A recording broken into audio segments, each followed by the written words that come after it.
Assalamualaikum warahmatullahi wabarakatuh. Gali potensi, raih prestasi. Kembali lagi dengan aku Rizky Nurfadila dan teman aku Beta Serena Yutartika. Assalamualaikum Bapak. Waalaikumsalam warahmatullahi wabarakatuh. Bagaimana kabarnya Bapak? Alhamdulillah sehat ini Mbak Kiki ya. Iya. Sehat, bisa silaturahim ke SMA PGRI 1. Ya, alhamdulillah. Yang perasaan senang nih bisa masuk ke sekolah ini. Iya. Boleh perkenalan, Pak? Boleh ya.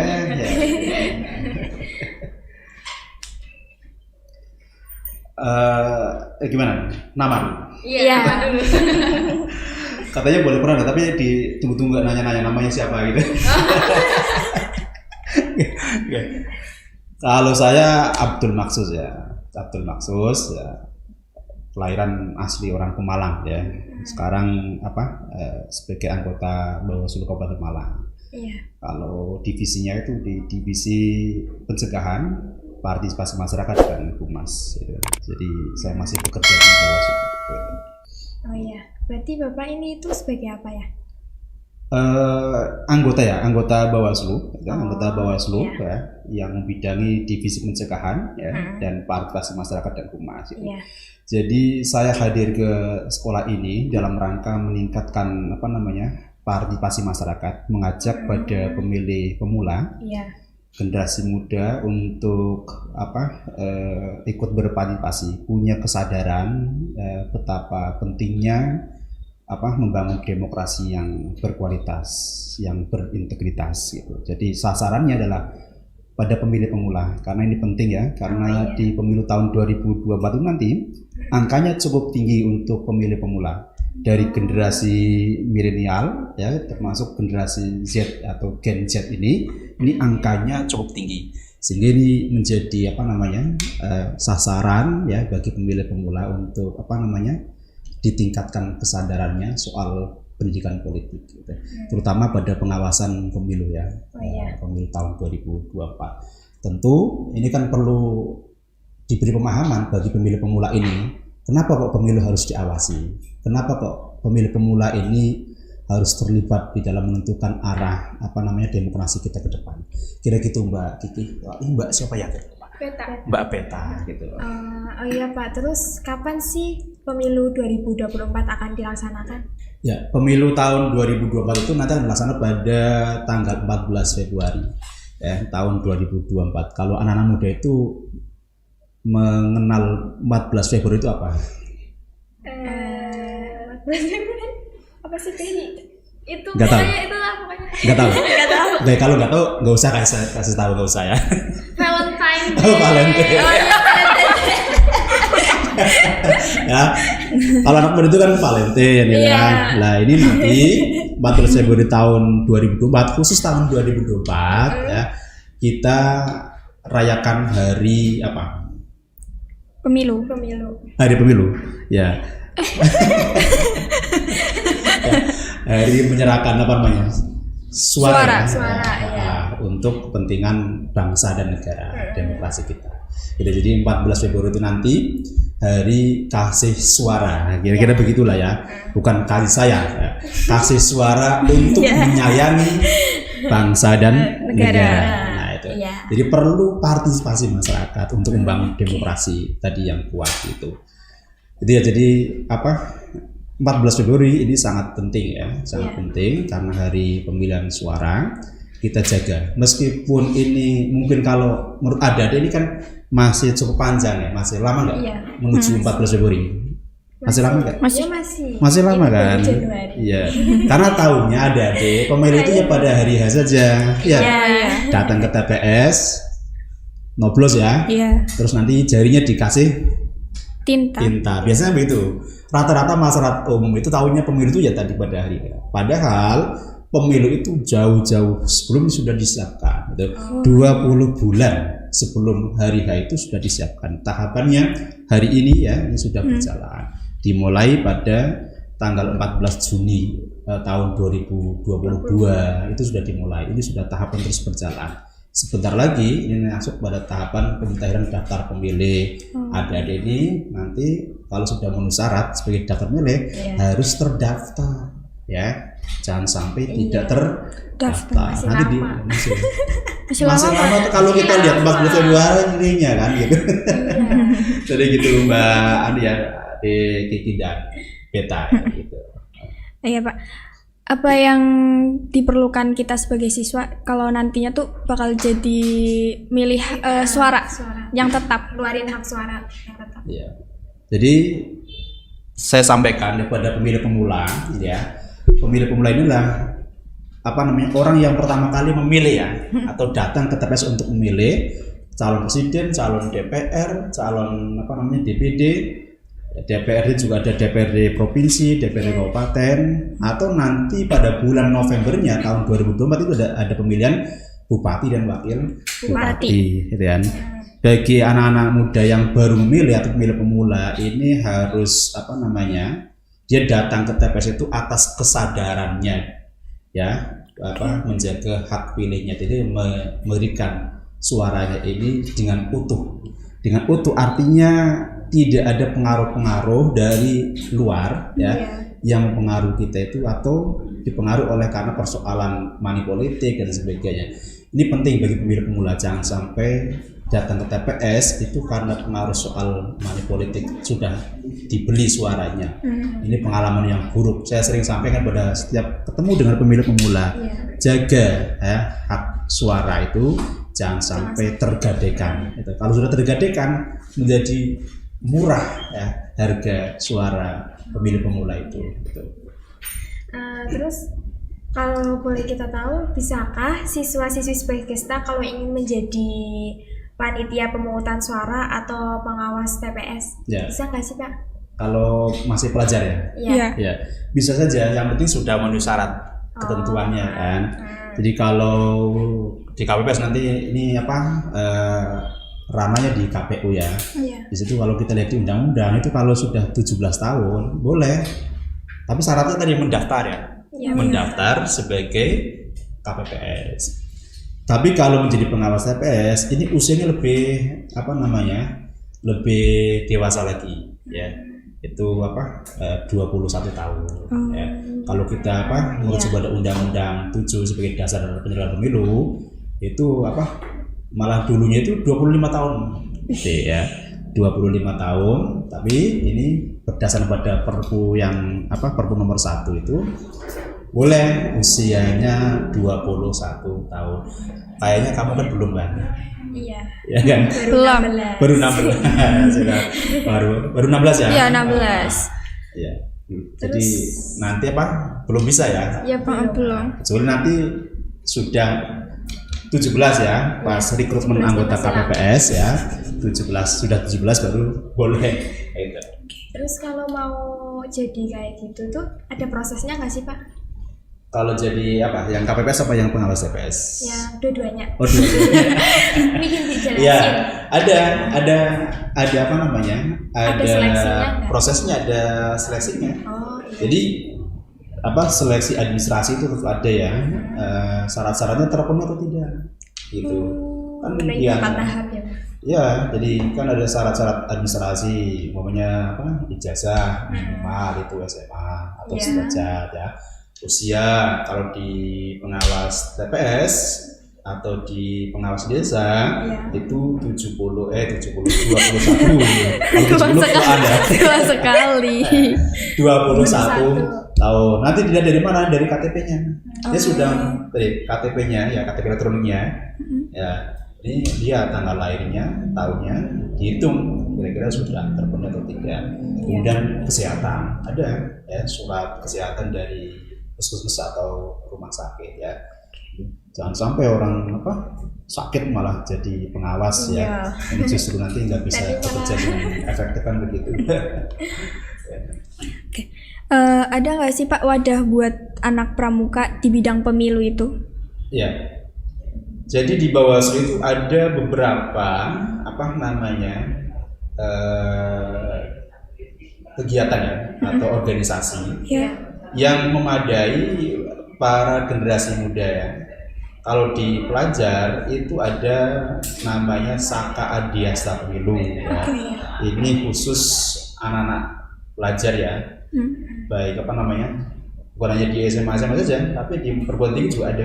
Ya. Di Pemalang itu ada apa pengurus Dewan Saka Adiasta Pemilu itu yang dari perguruan tinggi juga ada bergabung. Ya. Kemudian kalau di apa namanya ada alumni SKPP juga ada.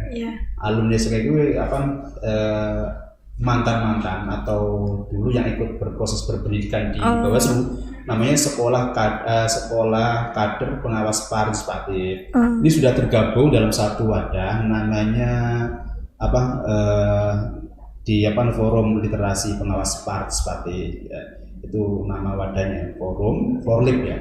Forum itu forum literasi pengawas partisipatif. Kemudian ada satu wadah, di situ ada alumni juga ya, P2P. Apa itu Pak? Apa itu Pak? Penasaran dong? Ini generasi muda semua.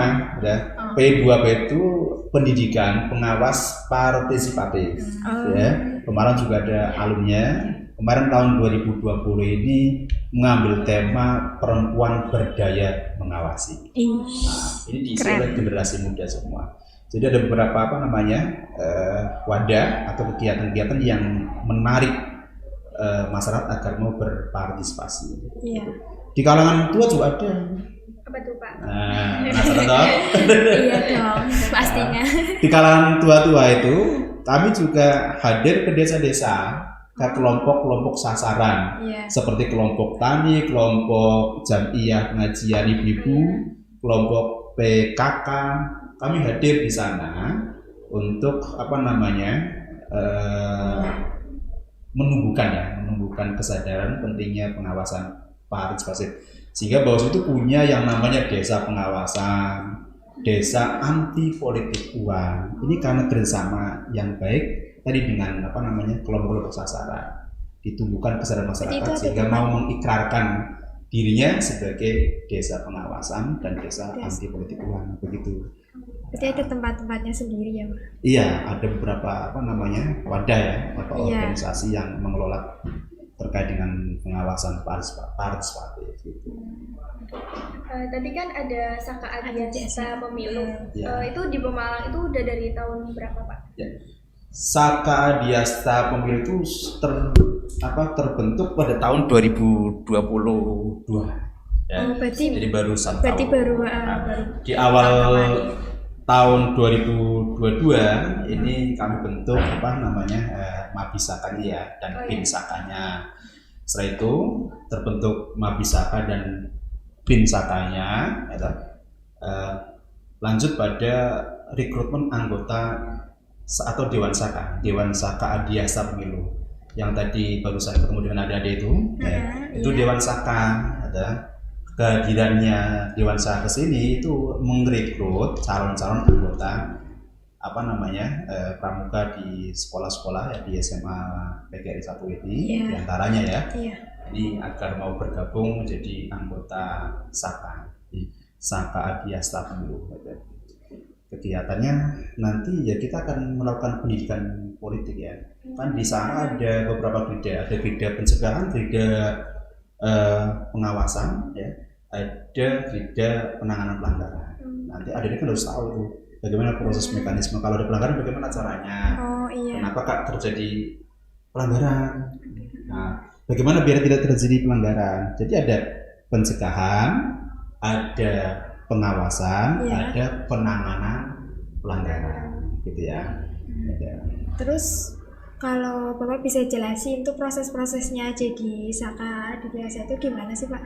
Ya. Proses awalnya prosesnya.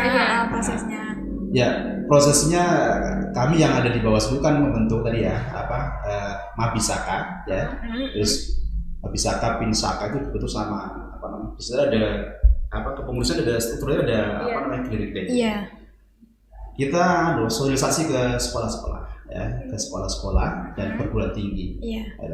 Kalau perguruan tinggi pendekatannya kita langsung ke mahasiswanya ya, mahasiswanya untuk bergabung menjadi Dewan Saka. Setelah komitmen ada penandatanganan fakta integritas, kesiapan yang menjadi anggota Saka. Kemudian kita lakukan pelantikan. Ada pelantikannya. Pelantikannya di mana Pak? di kantor Bawaslu. Ya. Di kantor Bawaslu kita lantik anggota Saka Adiasta sebanyak 26 ya, anak Dewan Saka. Jadi Dewan Saka ini pengurusnya keseluruhan ya, yang tadi ketemu dengan Adik itu baru sebagian kecil ya. Berarti itu gabungan ya Pak? Iya, dari berbagai sekolah. Iya, dari berbagai sekolah. Nah, jadi nilai plusnya di Dewan Saka Adiasta itu ada nanti bisa ketemu lintas sekolah, ya, lintas sekolah, bahkan bisa berteman dengan mahasiswa. Iya. Ya kan? Iya. Kalau kamu kan di sini mungkin satu sekolah, iya. Ya, terus temannya ya satu angkatan, ya, satu angkatan, atau paling tinggi kan dengan kakak kelas, ya nggak? Iya. Tapi kalau nanti di Saka Adiasta, ada itu bisa lintas sekolah. Ya, bisa lintas perguruan tinggi ya, karena di Dewan Saka ada beberapa mahasiswa yang ikut tergabung gitu, tergabung. Ini juga saya juga sampaikan tadi ke mahasiswa, ini kan di Bawaslu ada 2 universitas yang lagi magang di Bawaslu, dari UPS dan UIN Abdurrahman Wahid Pekalongan ya, mahasiswa lagi pada praktek di Bawaslu. Kami juga sampaikan, siapa yang mau bergabung untuk menjadi anggota Saka Adiasta ya, dan banyak juga yang minat ingin bergabung di anggota Saka Adiasta. Jadi pergaulannya akan lebih luas lagi, ya, tidak terbatas dalam satu skup sekolah. Nah, tapi yang penting juga kalau di kegiatan di sekolah ya, itu kan sangat penting ya, mengasahnya itu kan dari dasar atau dasar itu kan dari sekolah masing-masing gitu. Kalau di sekolahnya aktif, tentu dia akan lebih punya keinginan untuk mengembangkan bakat dan kemampuannya gitu. Tapi kalau anak-anak yang di sekolahnya tidak aktif, biasanya untuk kegiatan di luar aja udah amat. Malas toh? Iya malas. Nggak kenal toh? Iya. Nggak kenal gitu. Ini kalau Mbak Adik Kiki sama Beta ini ya bisa bergabung, nanti bisa ketemu dengan teman-teman di sekolah lain gitu kan. Kalau mungkin ada dia punya kenalan di sekolah mana-mana itu kan karena faktor satu kampung bisa, atau dulu SMP-nya bareng, gitu kan, gitu kan. Tapi kalau di Saka enggak, nanti yang memang sama sekali belum kenal ya kenalnya yang di Saka. Iya betul. Gitu. Ini kan cukup bagus untuk memperluas jaringan ya, pertemanan. Gitu. Terus Bapak aku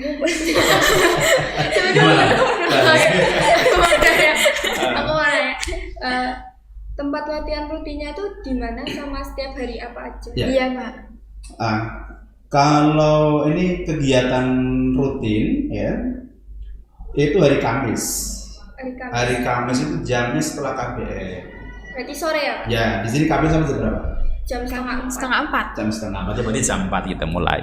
Ya, kita jadwalkan biasanya undangan kalau ketua sekretaris Dewan Sakanya ngasih undangan itu kan ya jam 3. Nanti kita mulai setengah 4 atau jam 4. Tergantung kan masing-masing sekolah kan KPM-nya beda-beda ya. Ada yang sampai jam 3, ada yang sampai jam setengah 4, nanti jam 4 atau jam ya kita baru mulai.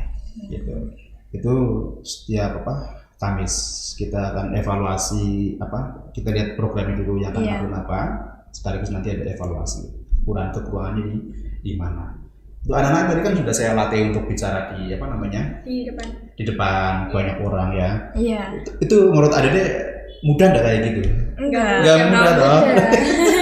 Aku pernah sosialisasi kayak gitu. Gimana perasaannya? Nervous. Nervous itu karena 1 kali 2 kali gitu. Iya. Dan nggak ada yang mengarahkan umpamanya. Tapi kalau yang mengarahkan ada yang membimbing, lama-lama akan terlatih, terbiasa, gitu.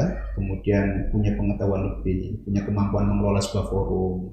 Kalau kayak kita yang ada saksikan itu, kalau anak yang masih demam panggung, pegang mic saja sudah gemeteran, ya nggak? Iya benar. Salam itu sudah kelihatan, orang salam itu kelihatan ya. Kalau maunya mana yang grogi, salamnya orang grogi seperti apa kan ya udah bisa terdengar, wah ini grogi nih.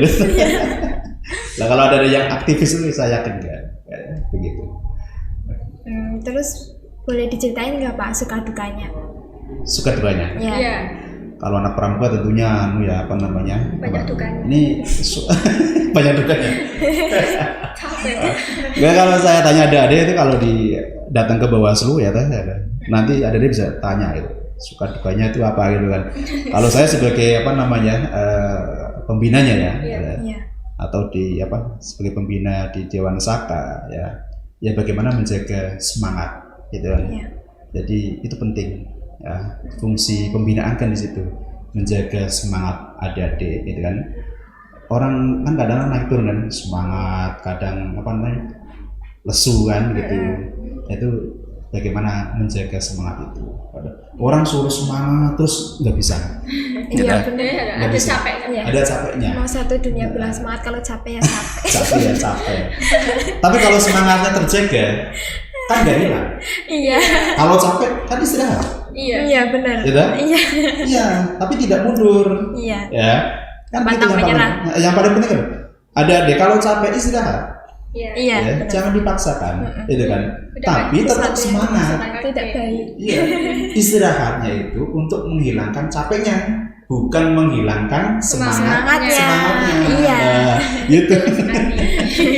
Yang paling penting itu menjaga semangat. Itu. Ya, jadi kalau dia termotivasi kegiatan-kegiatan ini kan tentu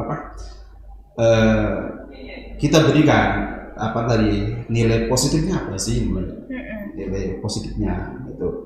Jadi kalau di Dewan Saka itu kalau kita mau terjun ke sekolah ini mau sosialisasi, kita gladi bersih. Jadi tidak besok berangkat ya, nggak begitu. Jadi adik-adik itu tadi yang menyiapkan, tadi ada PPT kan, PowerPoint-nya. Itu yang menyiapkan Dewan Saka semua. Ya termasuk game sebagainya itu, ayo silakan. Jadi yang menyiapkan tadi materinya apa yang harus disampaikan, itu dicapai di mana ya tadi dengan gladi bersih. Ayo, besok siapa yang akan siap menjadi pemateri? Silakan untuk menjelaskan di forum tadi gladi sampai selesai. Jadi begitu, tidak ujuk-ujuk. Kalau ada Kiki mungkin lihatnya dikira itu ujuk-ujuk, ya nggak ada. Semua harus berproses. Ya, pasti ada proses. Yang paling penting itu prosesnya. Kalau prosesnya bisa dilalui dengan sempurna, hasilnya ya sempurna. Ya gitu, tidak mengecewakan. Iya. Ya, kalau ada kurang-kurangnya, itu yang nanti ada evaluasi. Kan ada evaluasi, gitu, perbaikan, peningkatan. Iya. Gitu.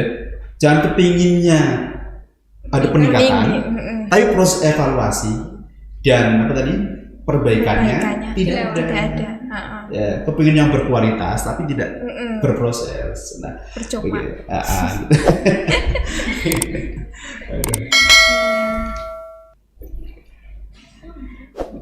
Ini aktif di mana aja ini? Dari siapa dulu? Ada Rizky. Di SMA nggak aktif apa-apa. Cuman waktu SMP itu aktif di OSIS, terus PKS. Gitu. Terus waktu SMA udah enggak. Spesialis jadi gosip. Iya, spesialis. Kami nanti bergabung ya. Iya. Bisa kita akan transfer pengetahuan soal demokrasi, soal pemilu ya. Iya. Karena negara kita itu kan mengharap pada sistem demokrasi, gitu ya, sistem demokrasi. Kalau pemahaman terhadap demokrasinya rendah, maka kualitas demokrasinya akan rendah juga, kan gitu ya. Kalau partisipasinya masyarakatnya rendah, kalau saya ngomong masyarakat, kamu jangan bayangin orang tua ya. Iya. Kamu kan masyarakat juga. Iya. Jangan bayangin orang tua. Rata-rata mindset itu kalau mau masyarakat, berarti perkumpulan orang tua. Iya, kamu itu masyarakat, tapi pada generasi yang tadi generasi Z ya, itu harus punya kepedulian ya terhadap pengawasan pemilu ya. Semakin masyarakatnya partisipasinya rendah, maka tingkat legitimasi kekuasaan semakin menurun atau tipis ya. Itu bahaya betul. Kalau kekuasaan kalau legitimasinya rendah itu bahaya ya, bagi kepemimpinan. Nah, partisipasi itu bukan sekedar menyalurkan hak suaranya saja, tapi mengikuti, mengawasi proses pemilu itu penting. Jauh lebih, itu namanya partisipasi aktif, bukan sekedar datang ke TPS. Kalau itu semua orang bisa. Iya. Kalau mau datang ya. Tapi yang tadi kesadaran itu kan ya dengan cara partisipasi aktif begitu. Kalau ini si paling aktif. Oh iya. Gimana aja? Kakak Beta. Aku OSIS, Pramuka, PKS sama Sakawira Kartika. Oh, luar biasa. Waduh, berarti ikut semua ya? Aku ikut semua.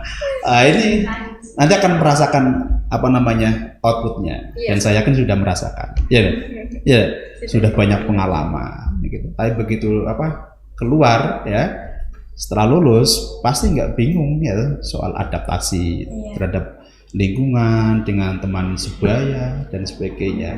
Dia kan cepat punya kemampuan komunikasi yang baik, leadership yang baik karena diasah, gitu ya, gitu. Yaudah, makasih ya Pak udah ngeluangin waktu. Ya, sama-sama. Nanti bisa disambung lagi. Iya, disambung lain waktu lagi. Bisa. Atau nanti gantian ya, kita podcast di bawah sih gitu. Ada podcast Pak? Ada. Boleh. Di bawah sih biasa ada pojok pengawasan ya. Di pojok pengawasan juga nanti webinar, pakai webinar atau Zoom ya. Atau ada lagi ngrombyang. Tahu ngrombyang enggak? Enggak tahu. Mungkin taunya makanan kan? Iya. Di waktu itu ngrombyang itu ngobrol bareng Bawaslu Pemalang. Bukan makanan ya. Oke, cukup sekian pertemuan kita kali ini. Jangan lupa like, comment, and subscribe di channel YouTube-nya Spegesta Podcast. Bye-bye Sobat Spegesta. Wassalamualaikum warahmatullahi wabarakatuh.